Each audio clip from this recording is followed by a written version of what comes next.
It's time for DJ Rocky's Secret Files.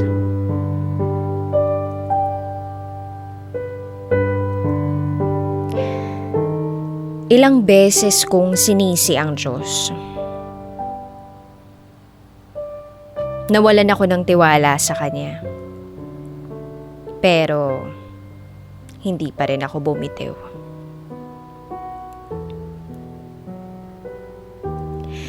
Itago niyo ko sa pangalang Miss L. At ito, ang aking secret file. Ilang beses kong tinanong ang Diyos ng, bakit po ako? Ilang beses ko siyang sinisi. Minsan nawalan ako ng tiwala sa Kanya pero hindi pa rin naman ako bumitiw. Year 2017, birthday ko noon. Nang malaman kong buntis na ako, walang pagsidlan ng tuwa ang nararamdaman ko ng mga oras na yon. Sabi ko kay Lord, Lord, salamat sa birthday gift mo.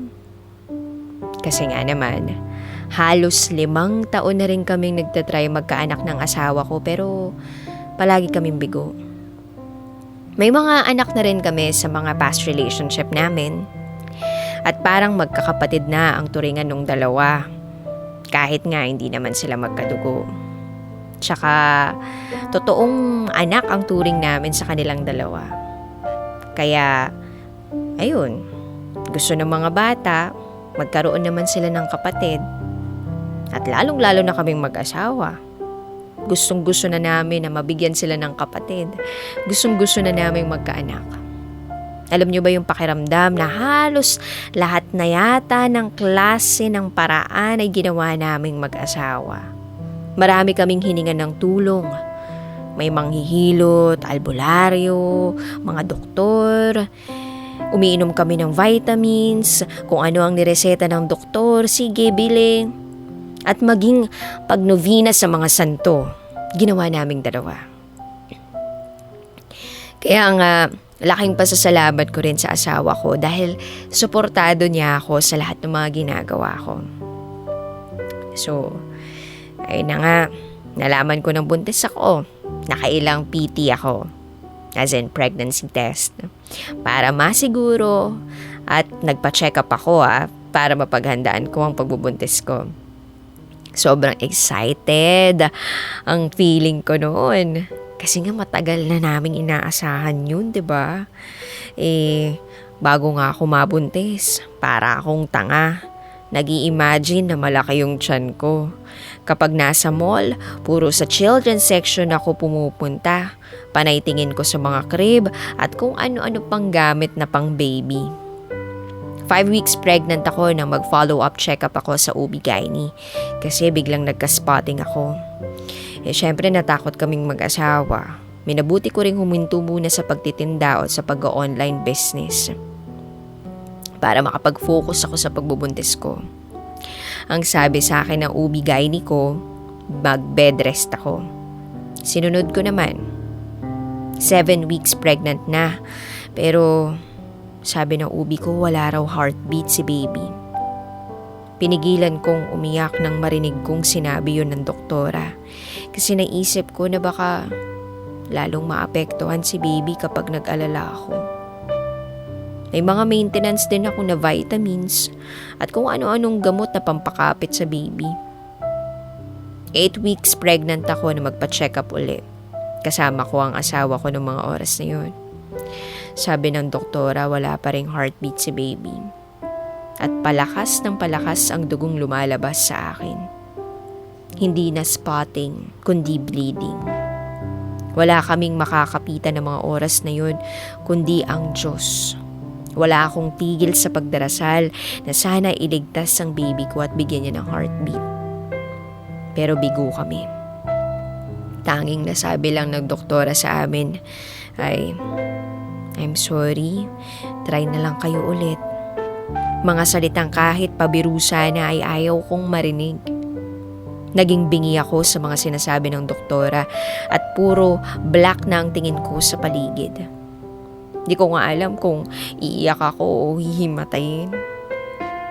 Pero nakikita ng asawa ko ang mukha ng doktora na parang shock kasi panay tingin niya sa monitor ng ultrasound.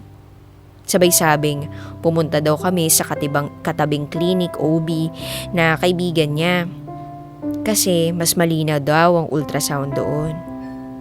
Oo nga naman. Noon ko lang napansin na lumang model ang equipment sa clinic na yun.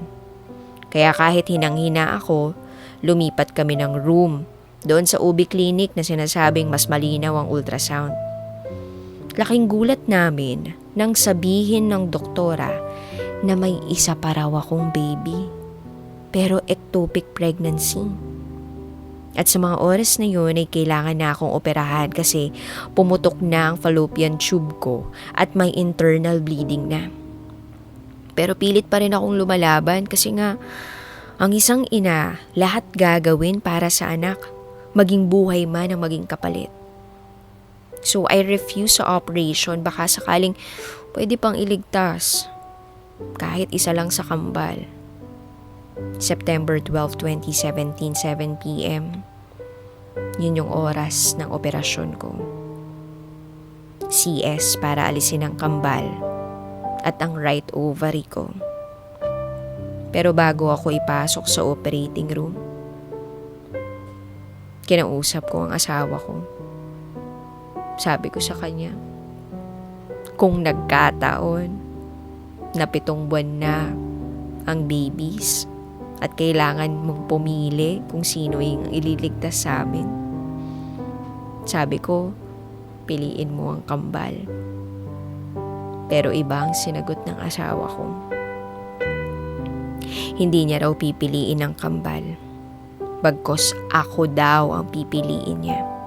Kasi mas magiging masaya raw siya kung mabubuhay ako kasi alam niya na mas makakasama niya ako sa pagtanda kumpara sa mga bata.